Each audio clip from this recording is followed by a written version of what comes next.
Good afternoon, everyone, and welcome to the 2016 Nonprofit Leadership Development Brown Bag Series for our January installment, Mindfulness Matters. I'm delighted to have you here with us, joining from the comfort of your own location. We're going to go ahead and go through some logistics for the discussion here today. All attendees will be muted during the call and during our webinar series. If, as you're hearing me, you're getting an echo, know that you may need to switch to a headset or to transfer to a telephone call-in number as opposed to going through the online access. If you'd like to keep me in tune with you as we go through the webinar here this afternoon, you can use the Interact My Mood function, which should be at the top of your screen. And also, if you have a question as we are going through the webinar here today, please use the chat function, and that will send a message to me, and we'll attempt to address it in real time or at the end of our content when we have more of an opportunity to connect and dive deeper into the topics as you would like to. So some preparations for our time here today. Please do close the door to outside distractions. For those of you who are joining from a conference room or a multi-group room, please take time to do that for the benefit of your neighbors, and also an opportunity to keep those outside distractions on the other side. If you happen to be in a cubicle or open office environment, take the time to quickly write out a do not disturb or on a webinar sheet that you can attach, so that will also alert people in the area that you are investing in yourself for the next hour. And if you're unable to do that quickly today, perhaps you can have that ready for the next webinar session, either with me or someone else. Also, please silence those electronic devices. I've done my best here on my end to turn off all things that might ring or vibrate or distract me. I would encourage you to do the same, particularly if you're in a group setting. That opportunity to keep those distractions for everyone to a minimum. Would also ask that you turn off all other applications on your computer, as challenging as that might seem to be, particularly given the fact that our topic here today is mindfulness, an opportunity to really focus in on our discussion, on your learning, and try to avoid those distractions of email popping in and telling you who is sending you the latest information on something. And obviously want you to get comfortable in your surroundings as we are together here over the noon hour Central Time, as that opportunity to explore a bit more on leadership. Also, obviously, if you want to walk around, you get to do that, whatever you'd like to do. Cross your legs, do whatever makes you the most comfortable, so that you can open your mind and be ready to learn and experience some mindfulness techniques here today. Would also ask and encourage you to reflect a bit on why you invested this time today. We all have busy schedules, and it is certainly challenging at best to take that time to enjoy an opportunity to hear some information, let it wash over you, hopefully reinforce some things that you know and spark some new ideas that you can continue to explore going further. So take that time and reflect a bit on why you invested in this webinar here today. And as you're doing that, we're going to open up the poll. Hopefully you've been able to see me through the webcam. We will do that at the beginning of our conversation here today, and want to find out who is in the room, if you will. So we're going to attempt to run an audience poll here today. So you should see a poll that has now opened for you, wondering if you are representing nonprofit staff, a nonprofit board member, if you happen to be a consultant, or just an interested party wanting to learn more about Mindfulness Matters and how that plays out in nonprofit leadership development. Also an opportunity to explore using that chat function for those of you who have a specific interest in mindfulness. Feel free to type that into the chat, and we will see if that pops up on my side as well. well. And it looks so far, what we're seeing from the votes is that we have a number of nonprofit staff who are joining us here today, and also some board members who are looking to explore mindfulness and the role that that plays specifically in nonprofit leadership. So with that, we'll close that poll for now. And also looking at that interest in mindfulness, some of the things that are coming through the chat room, thank you for using that, is that opportunity to explore mindfulness as a practice for building a staff that will be forthcoming. So looking today at how one can be hopefully mindful in going about that process of building the staff, but then also about engaging them. And we will have some opportunities to explore that. Also how mindfulness can be important in decision making and managing transitions or changes as you're going through things for the organization. So thank you for sharing that information. We're going to now dive into some of the content of Mindfulness Matters. And for that, our objectives here today really explore the basic principles of mindfulness. We're also going to identify and experience some techniques to become more aware of your surroundings, of the issues that you're facing, and how mindfulness plays a significant role for effective leadership. And then we're going to find some ways to infuse mindfulness into your own leadership practices. We'll talk about a business case for mindfulness in the workplace, and also identify a number of typical opportunities that we have around us every day to incorporate mindfulness into how we are leading organizations and how we are serving mission-based activities. So a bit about me. Melanie Schmidt, thank you for joining us. I am the president and chief strategist for Timpano Group, and also known as Timpano Consulting, and have a firm belief in the value of human capital in advancing organizations and moving things forward. I've had the privilege of working specifically with mission-driven organizations for over 20 years now, both as a consultant and as a volunteer, and have worked across sectors as well, bringing in a variety of different sizes for organizations. And really finding that one of the beliefs in why mindfulness is something that continues to attract me, particularly from a leadership perspective, is just finding ways for people to think about things differently, to move beyond business as usual, to find a different perspective. And also knowing that I'm driven by never being content with doing something the conventional way if a better way is possible. And knowing that in examining things from all sides, that's certainly something that mindfulness plays a part in, and is something that I have grown to appreciate even more over the years. Leadership development is the focus of this year-long webinar series, and we begin the seminar series with mindfulness because it becomes a foundational practice.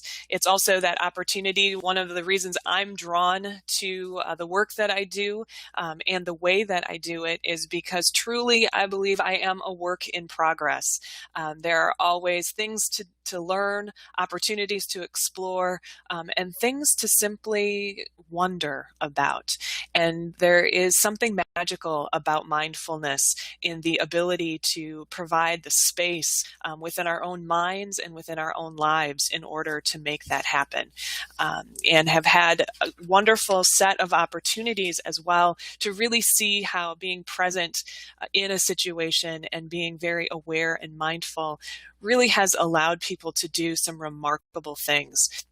I had an opportunity to work with a small group of women who truly did change an entire approach to a tradition, working, for instance, with the Benedictine women of Madison here in Wisconsin, which is a monastic community that takes a Benedictine ecumenical approach. And talk about a small group of women who were truly committed to a cause that also changed the relationship that they had with the Catholic Church, changed the way people think about faith, and changed, certainly through my experience with them, that understanding of the value of centering before every meeting and before every opportunity to make a decision, just really being present.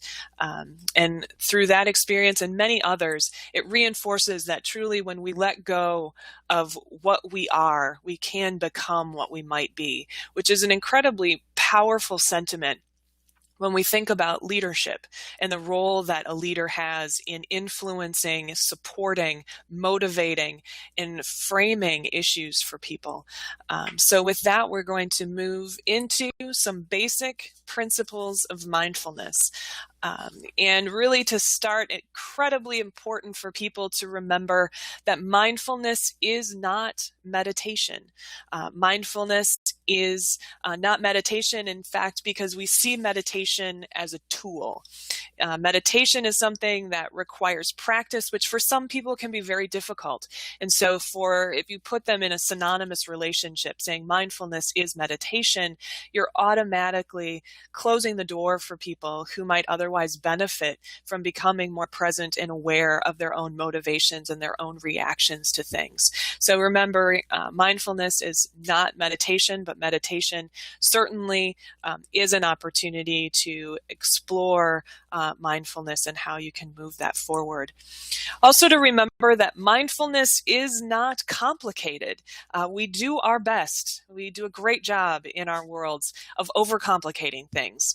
Mindfulness is really not something that needs to be overcomplicated.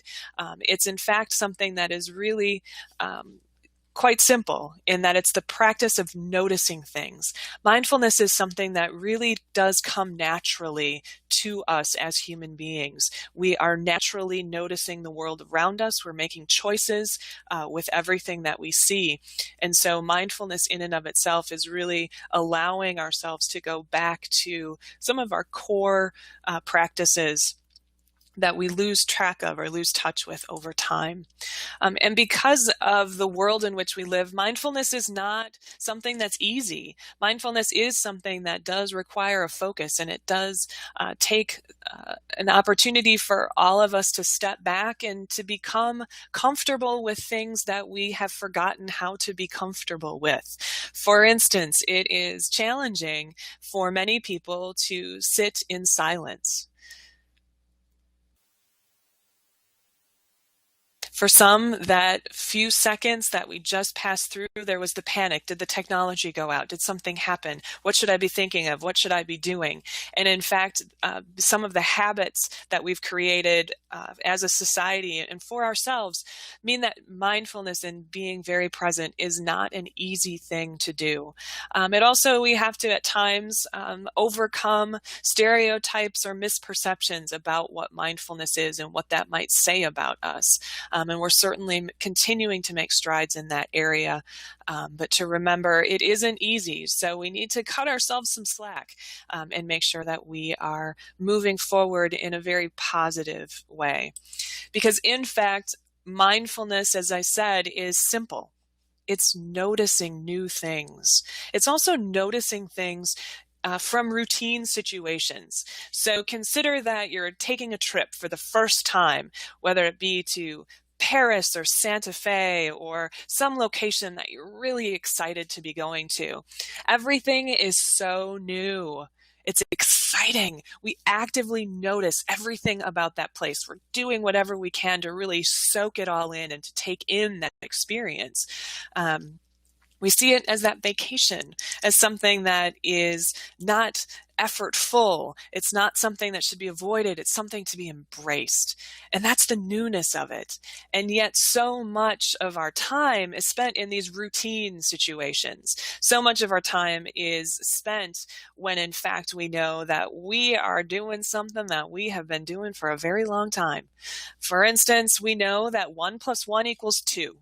So when that conversation comes up, we're just going to tune it out because we already know it. We don't need to think about it. But yet, in that conversation, something else could emerge that we're going to miss because we think we know, or we think that we're aware of that, or it's really something routine. And for those of us who at one point had been used to wintry conditions, it's different when you think about, 1 + 1 = 2, and there's a conversation going on, and then we realize that what they're talking about is one pile of snow being added to another pile of snow. And the next thing you know, that too means something very different. And so again, making sure that we remember to just notice. And that means when you think about mindfulness, a great way to think about it is just being present. Being very aware of your surroundings, being aware of your motivations, and allowing yourself to simply be. And when you're able to do that, you can really start to make room. You can make room for those different perspectives. You can make room for that thing that you just had never noticed before. You can make room for seeing how beautifully the dynamic is evolving in an organization, or you can see the nuance of a great conversation that's happening between two of your colleagues or between two of your team members. And when you're present and you're observing that, you can then reinforce the positive behavior that you're seeing. You can identify and recognize that new thing that may otherwise have gone unnoticed. And it's that opportunity to make room for new perspectives, because mindfulness is allowing yourself to truly be present with curiosity and to be present without judgment. That last part perhaps being harder than the first. Although we have to also remember, over the years, what we find is we lose our curiosity. We've all often heard about that notion of wondering. We have the 2-year-old who is 2 through 5 toddler asking all of those why questions, trying to put context into everything. And so we allow that curiosity, yet as we go over time, what we see are those questions start to stop, or they're dampened, or they're diminished.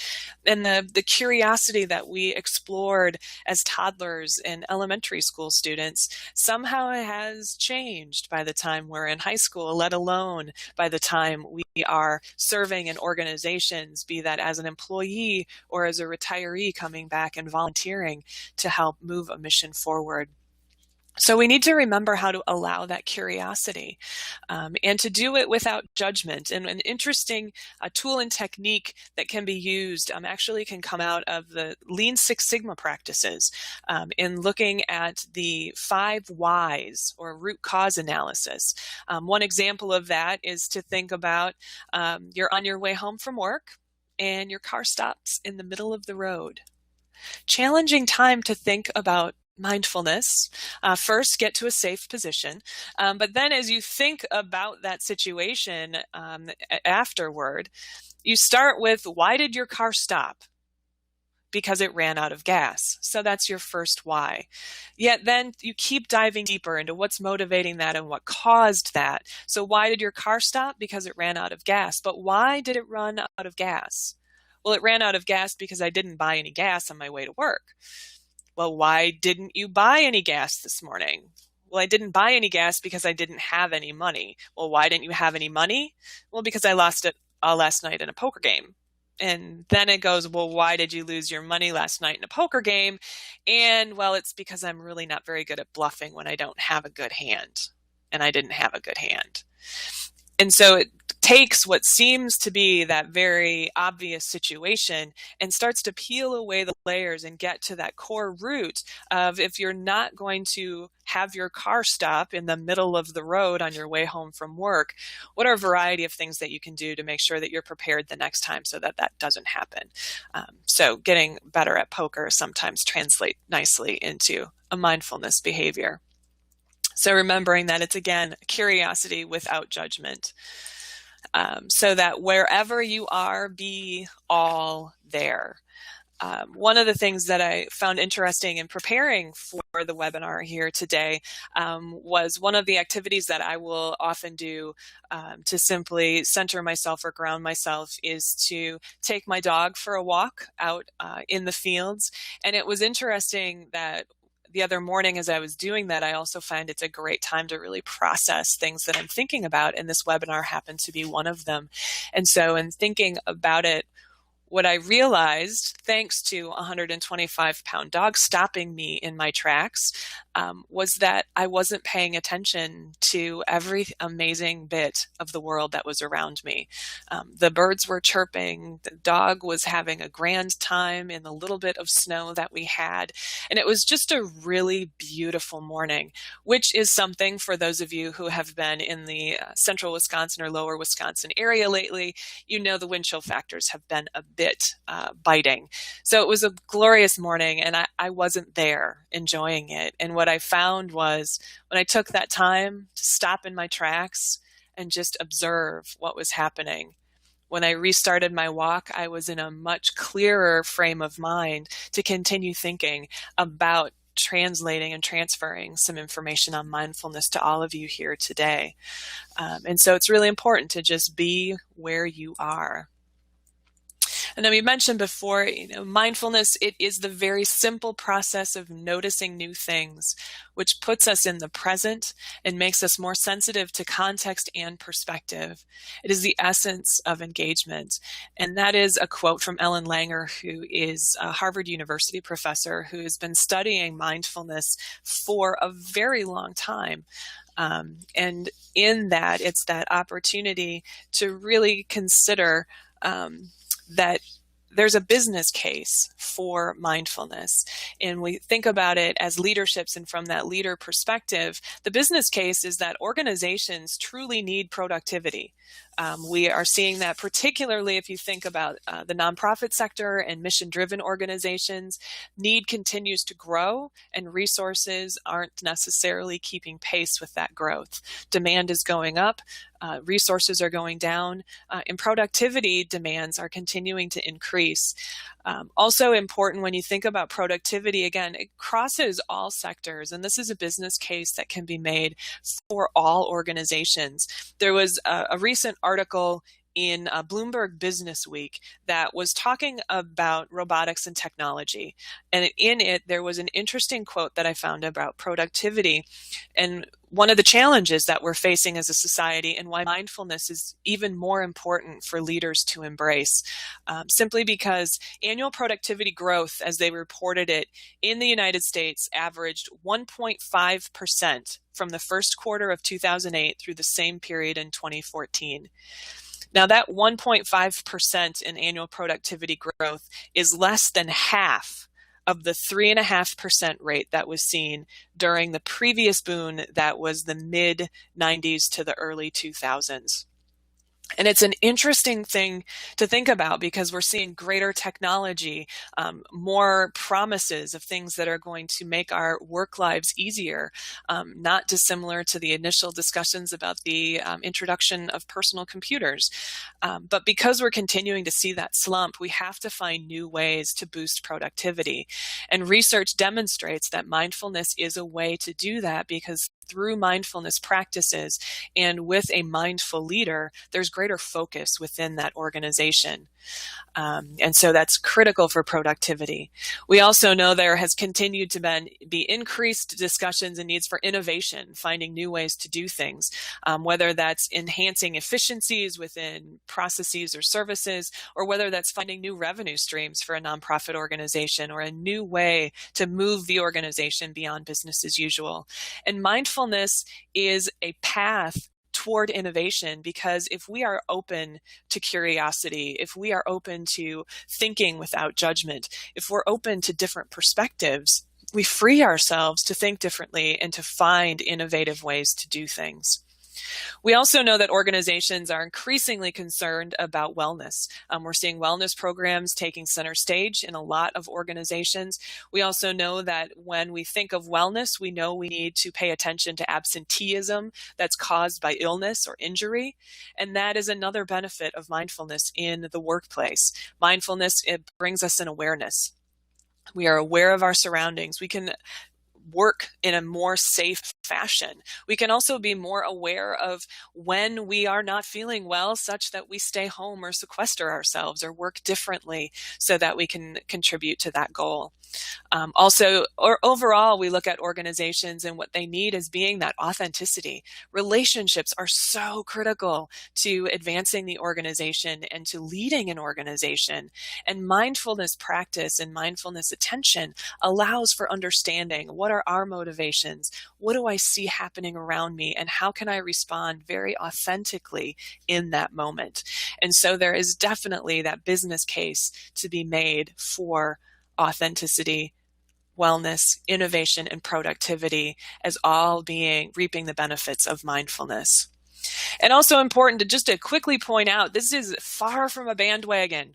I know that mindfulness, we hear about it more and more, and it is definitely getting more and more attention in the media. But it really has been around for thousands of years as a practice that originated from Buddhist meditations and teaching. Mentioned Harvard University earlier. They've been studying mindfulness since the early 1970s. And here in Wisconsin, we would be remiss to not point out that certainly it has gained a lot of scientific study since 2003, when Richard Davidson began what had been called the Center for Investigating Healthy Minds.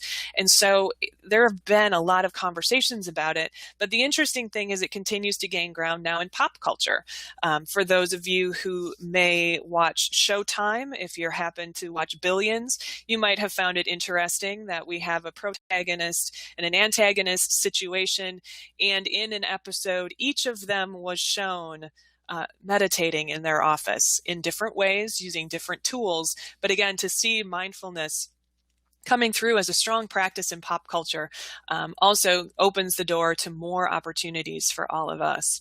So far beyond a bandwagon, yet it continues to be a challenge because as we look at it, Louis L'Amour, the writer, few of us ever live in the present. We are forever anticipating what is to come or remembering what has gone. Stopping our minds is challenging. And consider the reality in which we're operating. It's really not surprising. Our minds are racing. We have so many commitments, so many things to schedule. We have meetings that are filled with back-to-back meetings with not even a minute to spare. We have commitments to be juggling. We have families and we have work and we have hobbies and we have our own self-interest. So our minds are just racing and really trying to keep up. In part because we also see that our senses are now just accosted. Interesting statistic when we think about, asked earlier to turn those screens off. We are multitasking all over and multi-sensing in so many aspects of our lives. Continue to see media consumption going up. For instance, in 1945, people were spending about 5.2 hours on average consuming media. When we think about that number in 2014, it was almost double. We're up to 9.8 hours that we are consuming media each and every day. Our senses are just accosted with information. And our time always seems to just be flying by. And so it gets really hard to remember to be present, to not think about what's to come, to not remember what's behind us, but to stay in that moment. And so what it means is that we have opportunities to build new habits for ourselves. And as leaders in our organizations, be they recognized leadership positions or more influential leadership positions, we can take some steps, create new habits for ourselves, and truly inspire others to do the same. So one of those habits is really just to step back and observe your own thoughts. How often do we race through a situation and race into the next one without really stepping back to think about what's driving my own motivation here? Why am I thinking this? Why am I reacting in the way that I am? So building a habit of taking time to simply step back. And in doing that, one practice that people will often invoke is the challenge of taking 5 minutes during a workday to stop, reflect on how the morning has gone, reflect on what's coming up ahead of you, and then thinking about where you are in that present moment, in that current mind space, to figure out how you're going to succeed in moving forward. So just taking that 5 minutes a day can be a really good step. And if you can build that habit in 30 days, some say, to build that habit, you could be amazed at how much more focused and productive you can be going forward. It's also really important to think about how your inner world is reacting to the exterior world. So if you're thinking about those habits, again, as you're stepping back, consider what about your experiences, what about what happened to you 4 hours ago is influencing how you're reacting in that current situation. So for instance, if you're going into a board meeting and you find yourself in the middle of a discussion and your stomach just starts turning and you can't figure out why based upon the discussion, take a moment. It doesn't have to be too deep. It doesn't have to be intense. And just think, what about this conversation is causing me to have my stomach turn and for me to shut down? How can I change my behavior? Because it's important that we understand how our stress and how our anxiety is building up within ourselves. And if we know how that tends to happen and then we feel it in a moment, we're more likely to be able to address it in a productive and positive way.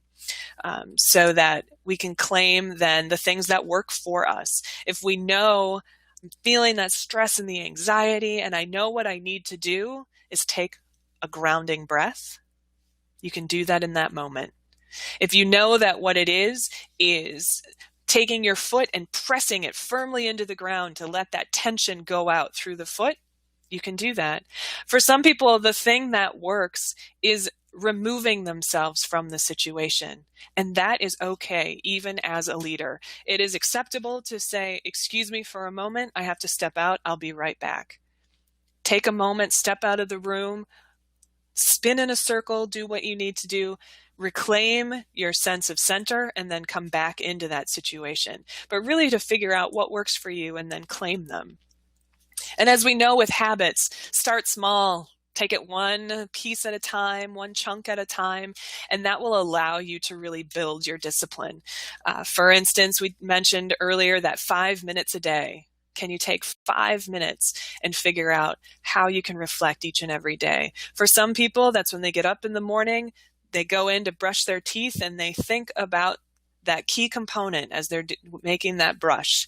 And again, starting small, and then maybe it goes to 10 minutes, maybe it goes to 15 minutes, maybe you add something else into your practice, but really to build that as a discipline. Because as we said earlier, mindfulness is not easy.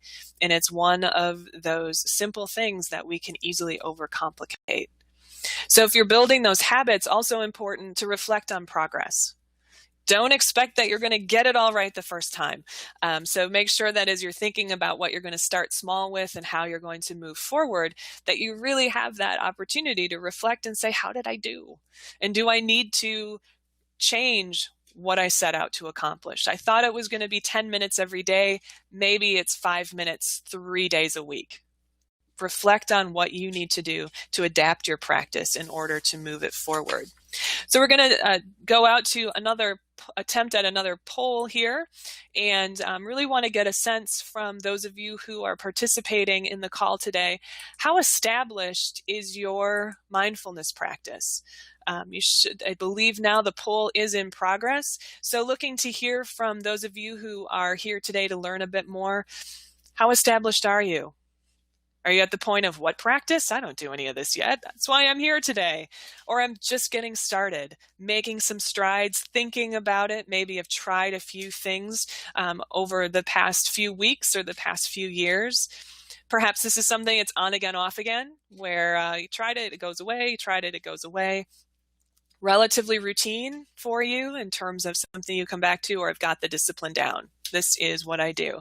And what we're seeing is that for those of you who are participating today, are those who are just getting started. That's our majority. People who are looking for some of those techniques and tools, perhaps to be able to explore mindfulness, and particularly as part of your own leadership development.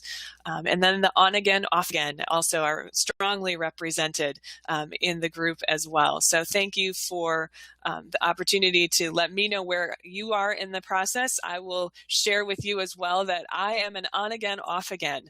I would say aspects of it are relatively routine in some of the more what I would call active meditation practices that help me be more mindful, but still working on getting it to that point of discipline.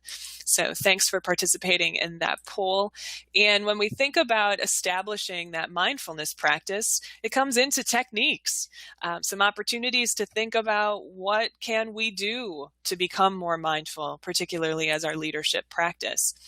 One of the techniques is to stop.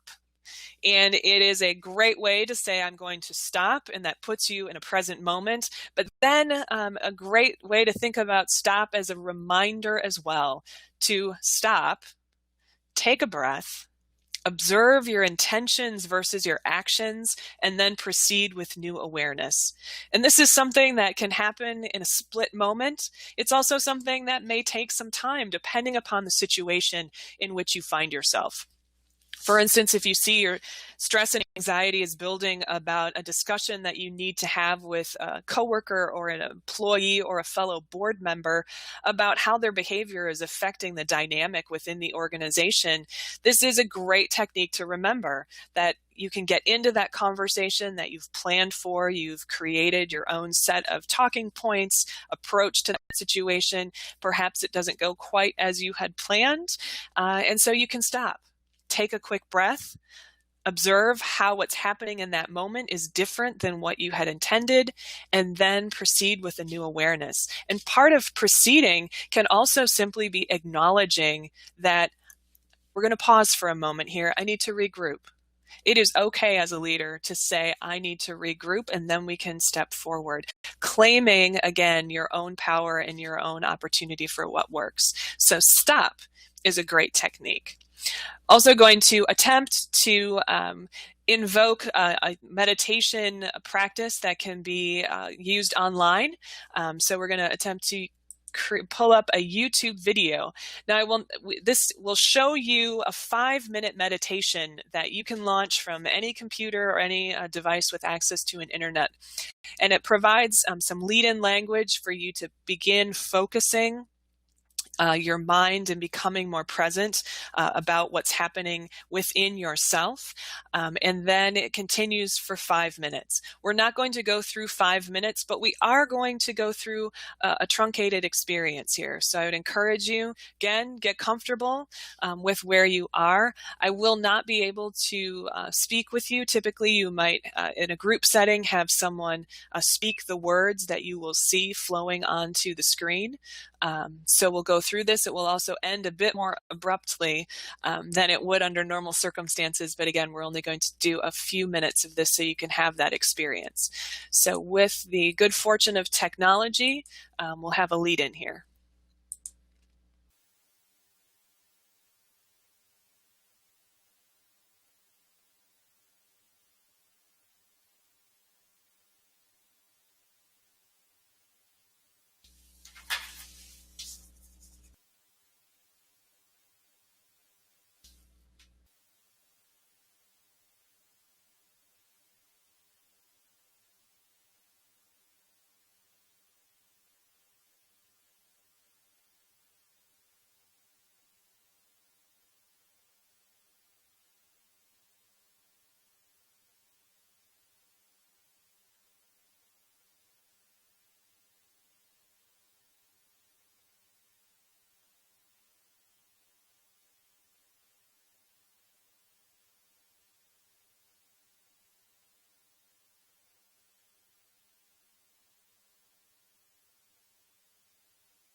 And welcome back. So that is an opportunity to see, and we're going to attempt to get back to the presentation here. That opportunity for you to have something again on a smartphone with your computer, another opportunity. For those of you who are willing to share, how did you find that experience of stopping, listening, focusing? Were you able to close your eyes? For some, that can be the most challenging. Encourage anyone who's willing to share their experience to go into that chat function and send me a message, and we can continue to talk through it there. One of the things that you'll find is a number of resources are available online. There are also some techniques that you can use where they have applications that you can load into your web browser, and on defined intervals, you'll hear a chime as a reminder for you to breathe. And that can be very important because, again, when we think about the habits we get into in a workplace and some of the situations in which we might find ourselves as we're working away, sometimes we forget to breathe. We'll realize we're holding our breath. And so that opportunity, again, to really just let go and allow yourself to focus in on the sounds, on the experience, and what you're feeling. So one of those techniques is to use the meditation sounds, can be also music or other things. Another opportunity, and something that certainly has become quite the rage of late, is coloring. Adult coloring. Coloring books for adults are everywhere. So finally, all of the coloring sheets and Band-Aid boxes of coloring crayons that I've carried around for years are finally hip again. So I think it's interesting. This is, again, that opportunity.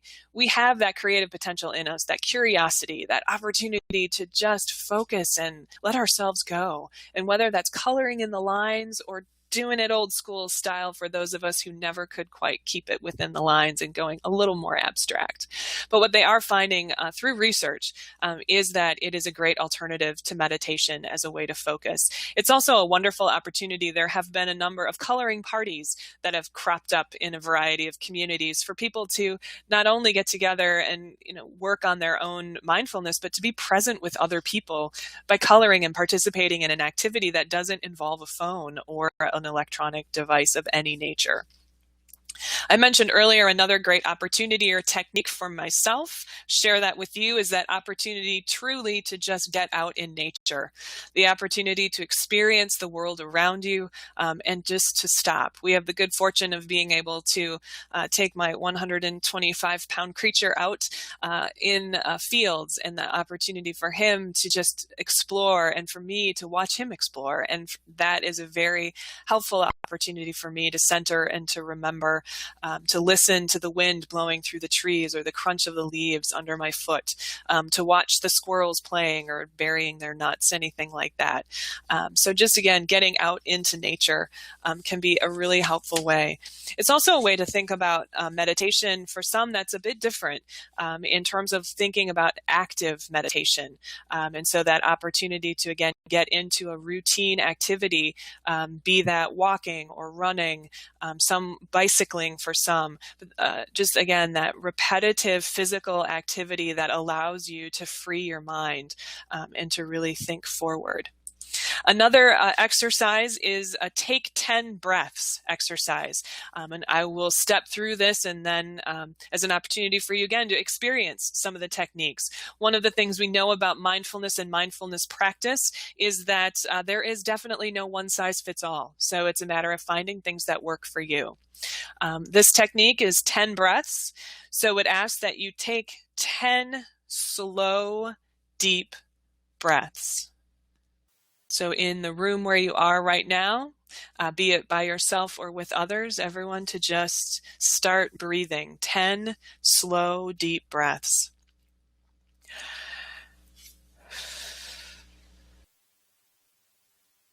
And to focus on breathing out slowly, really empty your lungs. Make sure all of the breath is coming out.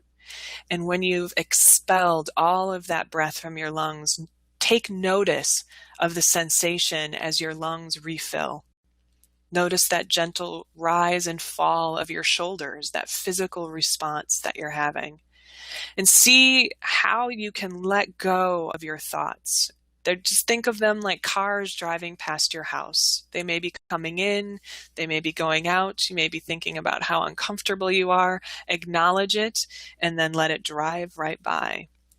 So that as those cars are driving by, you're noticing your shoulders gently rising and falling, feeling that sensation. You can start to expand your awareness and really notice your breathing.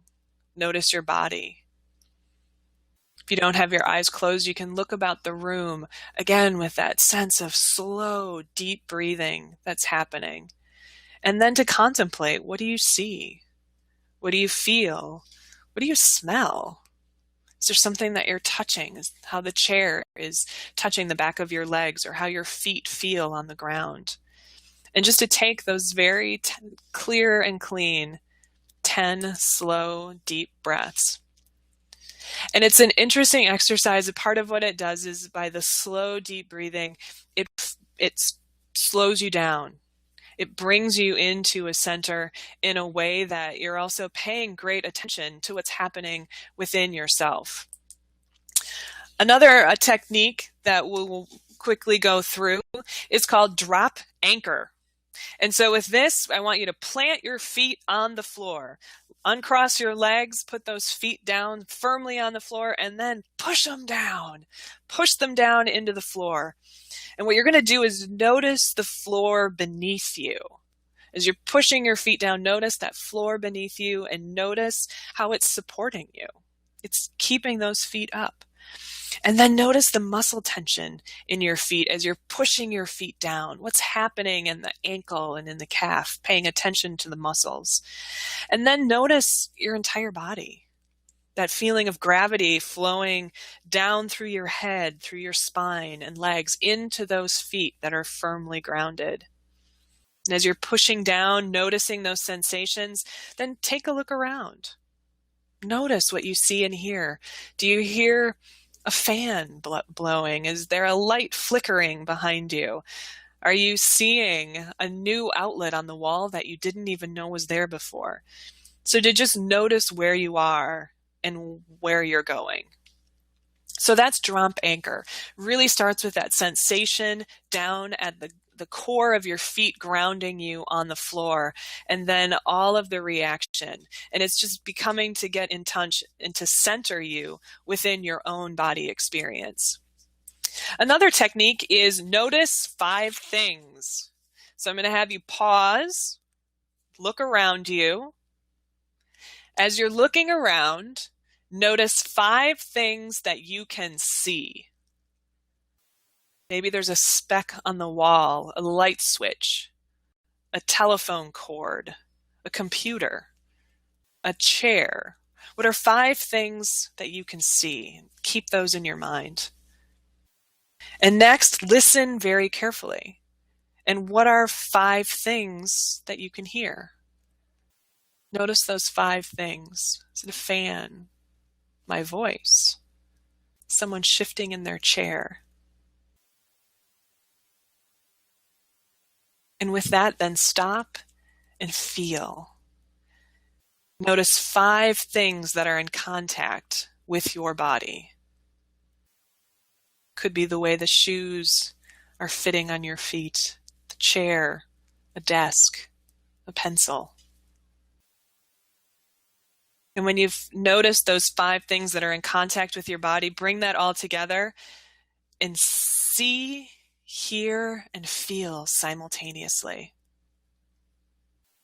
And what you can do through notice 5 things and noticing those 5 different things and bringing them together is you're building a different perspective about the surroundings within which you find themselves. You're becoming much more mindful and present about the room in which you're doing the business you're about to do as well.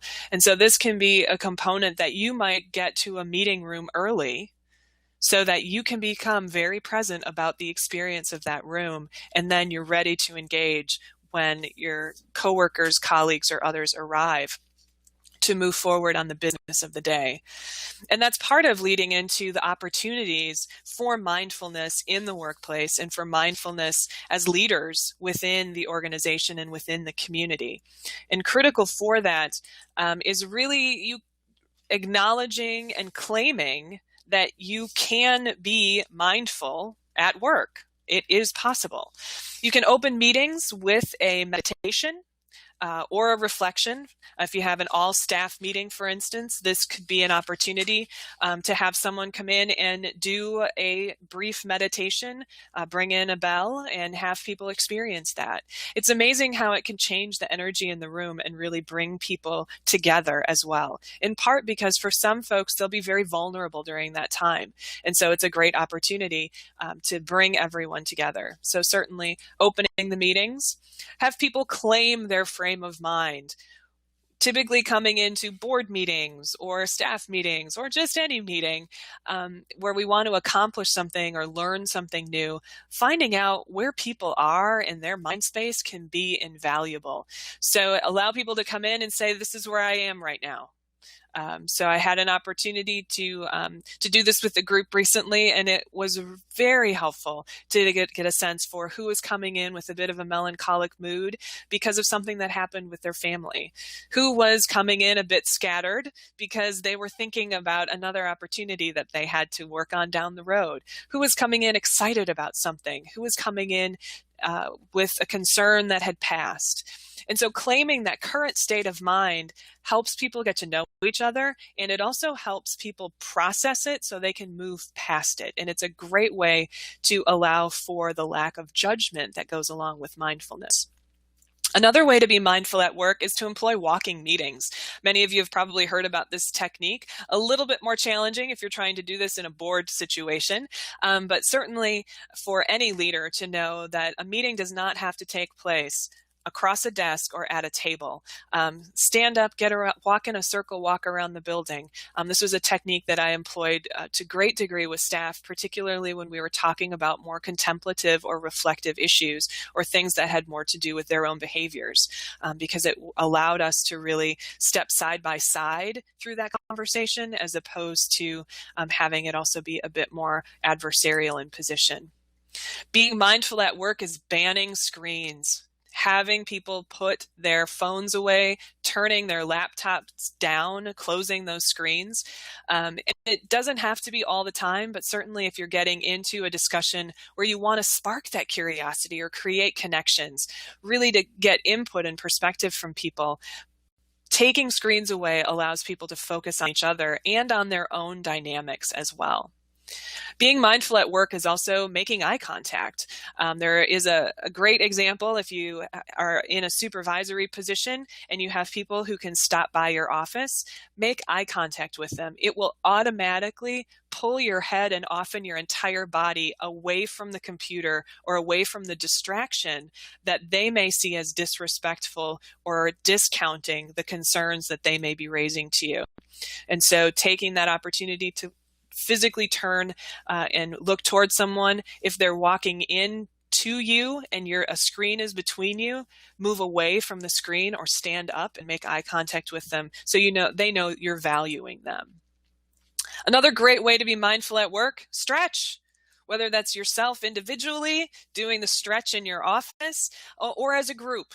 For some folks, I've done this where, turn around and face the wall so that you remove some of that vulnerability. Just ask them to put their arms over their heads and try and reach the sky. And it's a great opportunity to, again, just put everyone back in that moment. They can shake it out and move into discussing and engaging with the topics at hand. So also when we think about opportunities to build your own practice. And so with that, to become aware of moments, being aware of those little moments in your everyday life, in your everyday world that's passing you by, and honoring them. Choosing to be aware of them, recognizing them, and even sometimes keeping a journal or a catalog of those moments that surprised you. This is one of the things that is you'll see happening with some of the photography challenges that are out there right now on Instagram and other social media sites where it's 365 images.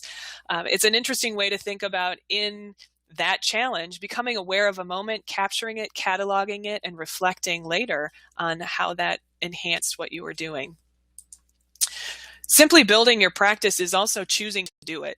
So choosing to be aware, choosing to be present, this is a choice that you have. And if you want to be better at it, you will be. And so it's making that commitment and making that choice.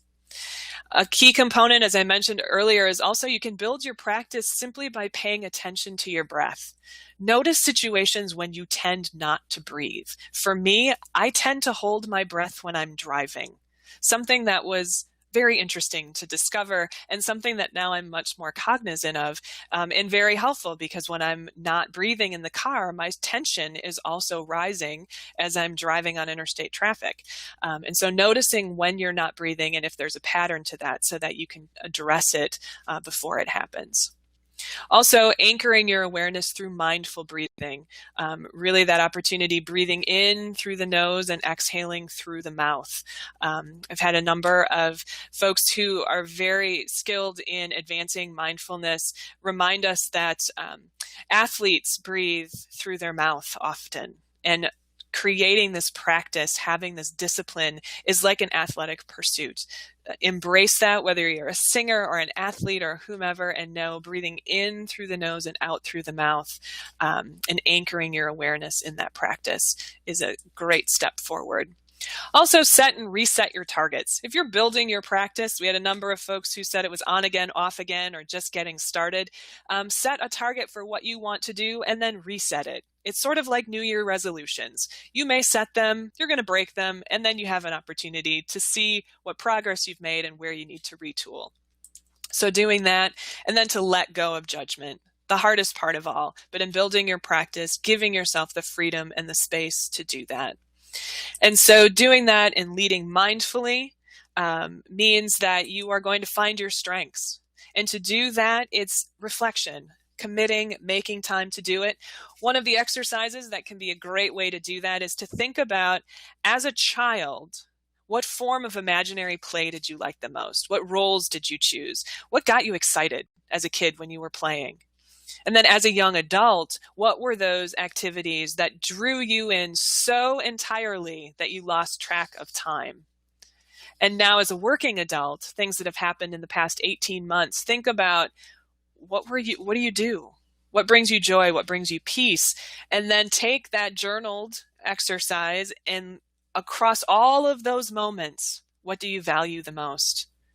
And you will find your strengths in going through that process. Strengths-based leadership is an incredibly powerful cause. Also, practicing what's called practice the pause. And in that, you're in a stressful situation, stop, take a breath.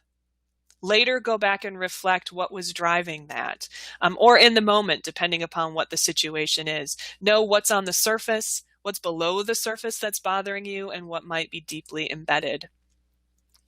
Leading mindfully is also about forging trust of yourself, and with those around you. And so with that, being very mindful about coming through and seeing what are the relationships, what are the opportunities. Choose your questions wisely. Know, are they coming from a point of curiosity and wonder or of judgment? And reframing them as you go through the process. And leading mindfully is making time to recover, so that you go through your practice, setbacks, progress, and then giving yourself space to really recover and center. Giving yourself that opportunity to invest an hour in yourself, to learn something new or affirm something.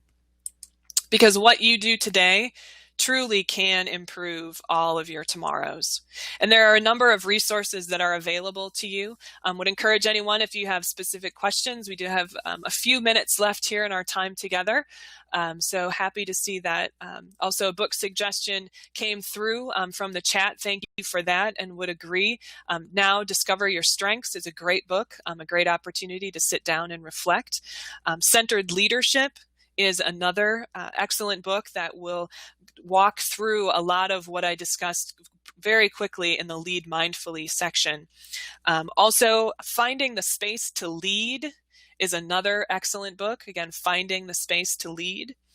And then a book that's not necessarily specifically about leadership, but can be an interesting way to look at perspective, is a book called On Looking by Alexandra Horowitz. And that's a book that she wrote after taking different perspectives on a walk around the block. So those are some resources for you as well.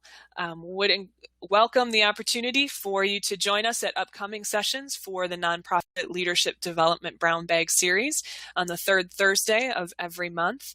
And you'll see we have topics spanning what it takes to develop your leadership skills and practices as a nonprofit leader and in a mission-driven organization. So I want to thank you for joining me here today through this webinar. Encourage you to go forth, be present, explore, wonder, and certainly expand your practice and enjoy everything that's in front of you. So with that, I'd be happy to take any questions or share additional comments. Or you can drop off and complete our survey to provide feedback that can inform how we can make this experience even better for you. And as you sign off, feel free to share your mood and let us know how you're feeling about how this session went. So thank you very much. Go forth, be mindful, and develop your leadership.